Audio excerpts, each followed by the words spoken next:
गोष्टी नवी कहाणी आजी आजोबा नित्य सांगती गाती हसती दिशा दहाही आनंदाची नवी पर्वणी ज्ञान रंजन अशी ही खाणी झरा नेऊया श्रोत्यांच्या मनी अनुभव अनुभव. आपण ऐकत आहात जनसेवा फाउंडेशन प्रस्तुत पॉडकास्ट अनुभव 2.0. भारत सरकार आणि राष्ट्रीय सामाजिक संरक्षण संस्था, सामाजिक न्याय व सबलीकरण मंत्रालय आणि जनसेवा फाउंडेशन पुणे प्रस्तुत ज्येष्ठ नागरिकांसाठी पॉडकास्ट अनुभव 2.0. प्रकल्प समन्वयक डॉक्टर आर श्रीधर आणि Ashish Tiwari, program producer doctor Vinod Shah आणि गणेश डावळे. ज्येष्ठ नागरिकांच्या समस्या, प्रश्न आणि मार्गदर्शन यासाठी टोल फ्री एल्डरली लाईन क्रमांक 14567, टोल फ्री हेल्पलाईन क्रमांक 14567 अर्थात 14567 यावर सकाळी 8 ते रात्री 8 या वेळेमध्ये संपर्क साधावा. नमस्कार, मी डॉक्टर अविनाश सावजी, प्रयास अमरावती या स्वयंसेवी संस्थेचा संस्थापक संचालक. शासकीय वैद्यकीय महाविद्यालय नागपूर येथून मी 82-83 साली MBBS केलेलं आणि त्यानंतर आपल्या ज्ञानाचा उपयोग हा गरजू लोकांसाठी व्हावा म्हणून गेले 42 वर्ष वेगवेगळ्या क्षेत्रामध्ये कार्यरत. 23 वर्ष सुरुवातीचे आदिवासी आणि ग्रामीण भागातल्या लोकांची सेवा करण्यात दिले आणि आता शहरी लोकांचे जे प्रश्न आहेत, डायबिटीज, ब्लड प्रेशर, ओबेसिटी आणि हे सगळे जीवनशैलीशी रिलेटेड याबाबत लोकांना मार्गदर्शन करण्याचा प्रयत्न करतो आहे. ओव्हरऑल गेले 42 वर्षात शक्यतो डॉक्टरकडे जाण्याची वेळ आपल्याला येऊ नये, आजार शक्यतो होऊच नये आणि झालेले असतील तरी औषधांशिवाय कसे बरे करता येतील हा माझा एकूण कामाचा आणि अभ्यासाचा विषय राहिलेला आहे. आज आपण ज्येष्ठांच्या संदर्भामध्ये आहार आणि आरोग्याच्या बाबतच्या काही मूलभूत गोष्टी समजून घेण्याचा प्रयत्न करणार आहोत. साधारणपणे ज्येष्ठांचे जे आरोग्याचे प्रश्न असतात, ज्याचा जीवनशैलीशी खूप जवळचा संबंध आहे, त्याबाबत आपल्याला काही विचार करणं गरजेचं असणार आहे. मुख्यत्वे आज शहरी लोकांचा जर आपण विचार केला तर ज्येष्ठांमध्ये आढळणारे जे काय प्रश्न आहेत त्याच्यामध्ये गरजेपेक्षा जास्त वजन असणं, ओव्हरवेट किंवा ओबेसिटी म्हणूया आपण, त्यानंतर मधुमेहाचा आजार, उच्च रक्तदाब किंवा ब्लड प्रेशर, काही वेळेला थायरॉईड पण असते, त्याशिवाय मग गुडघ्यांचा त्रास, गुडघेदुखी खास करून ऑस्टिओआर्थरायटिस ज्याला आम्ही म्हणतो, पाठीचं दुखणं, कमरेचं दुखणं खास करून स्पॉन्डिलायटिस, एकूणच स्नायू कमी झालेली असतात, हाडं जी आहे ती थोडीशी वयानुसार ठिसूळ झालेली असतात आणि एकूणच शरीरामध्ये वयानुसार जे काय बदल होतात त्यामुळे हे सगळे आजार होतात. त्यामुळे या वयामध्ये खास करून आपल्याला काही गोष्टींची विशेष काळजी घेणं गरजेचं असते. जर तुम्हाला यापैकी कुठला तरी आजार असेल तर आहाराच्या बाबतचे काही साधे सोपे नियम आपल्याला जर पाळता आले तर आपल्याला या आजारांवरती बऱ्यापैकी नियंत्रण मिळवता येणं शक्य होऊ शकते. साधे नियम जे आहेत ते खरं तर पाहिलं तर घरातील सर्वांसाठीच उपयोगी पडू शकतात, पण ज्येष्ठांसाठी तर विशेष करून. त्यातला पहिला नियम असा असेल की भूक लागल्याशिवाय शक्यतो आपण खाण्यासाठी तोंड नाही उघडायचं. नाही तर बरेचदा कोणीतरी आग्रह केला, नाही म्हणता येत नाही, इच्छा नसताना पण आपण घेऊन घेतो, ते टाळता आलं पाहिजे. दुसरी गोष्ट म्हणजे किती वेळा खायचं, त्याला काही संख्येची मर्यादा असणं पण गरजेचं असेल. हल्ली इंटरमिटंट फास्टिंगबद्दल बरंच बोललं जाते, त्यामुळे असं म्हणूया आपण की दिवसातून 2दा शक्यतो जेवणाची वेळ असावी.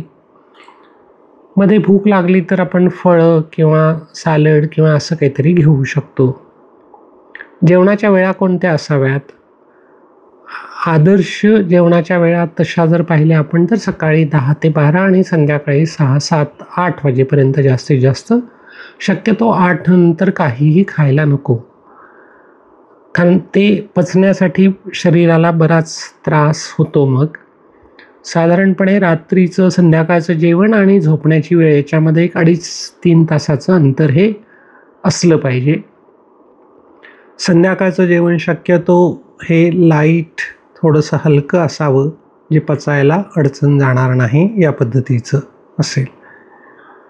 या वयामध्ये दातांचे पण प्रश्न असू शकतात काही लोकांना, आणि तसंही प्रश्न असतील आणि नसतील तरी पण जेवणासाठी पुरेसा वेळ देणं ही पण एक महत्त्वाची गोष्ट असते. चावून चावून जेवढं शक्य आहे तेवढं चावून चावून जर आपल्याला खाता आलं तर ते पचायला सोपं जाते. त्यामुळे फार घाईगर्दीत जेवण करू नये. जेवण करताना शक्यतो पूर्ण लक्ष हे आपलं ताटाकडे असलं पाहिजे. माइंडफुल इटिंग ज्याला आपण म्हणतो, की नाही तर मग टी व्हीच्या समोर बसून आज बऱ्याच घरांमध्ये आपल्याला जेवणं होताना दिसतात, किंवा मोबाईल सोबत करतो आपण. तर ह्या सगळ्या गोष्टी आपल्याला टाळता आल्या पाहिजे, आणि जेवण सुरू असताना पूर्ण लक्ष हे जेवणाकडेच केंद्रित असलं पाहिजे. त्याला कुठलंही डिस्ट्रॅक्शन असता कामा नये. आपल्या ताटामध्ये काय असलं पाहिजे? मुख्यत्वे जी कमतरता असते या वयामध्ये ती बरेचदा मिनरल्स, वेगवेगळे जे सूक्ष्म अन्न घटक द्रव्य आहे त्यांची कमतरता जाणवते. त्याच्यामध्ये जीवनसत्व आहे, क्षार आहेत, एन्झाईम्स आहे, अँटीऑक्सिडंट्स आहे. हे सगळे आपल्याला वृद्धत्वाकडे घेऊन जाणारी जी काय प्रक्रिया असते त्यापासून बचाव करायला मदत करतात. आणि हे सगळे असतात निसर्गाच्या रंगीत वस्तूंमध्ये. त्यामुळे आपल्या ताटामध्ये शक्यतो वेगवेगळ्या प्रकारच्या भाज्या ह्या असाव्यातच असाव्या. सलादच्या स्वरूपात जे शक्य आहे, सीझनप्रमाणे मिळते, ते सगळं असावं. साधारणपणे 50 ते 60% आपल्या ताटाचा भाग हा ताज्या भाज्या, सलाद अशा प्रकारचा असेल तर जास्त चांगला.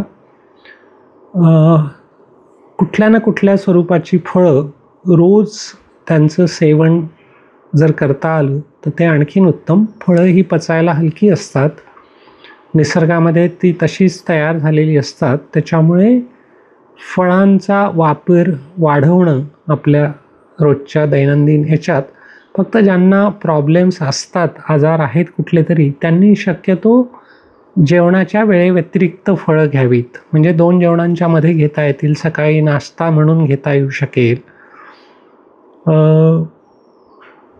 ताटामध्ये मी जसं म्हणालो तसं 60% साधारणपणे 50 ते 60% ह्या भाज्या, फळं, सर्व प्रकारच्या पालेभाज्या, फळभाज्या ह्या चालू शकतात.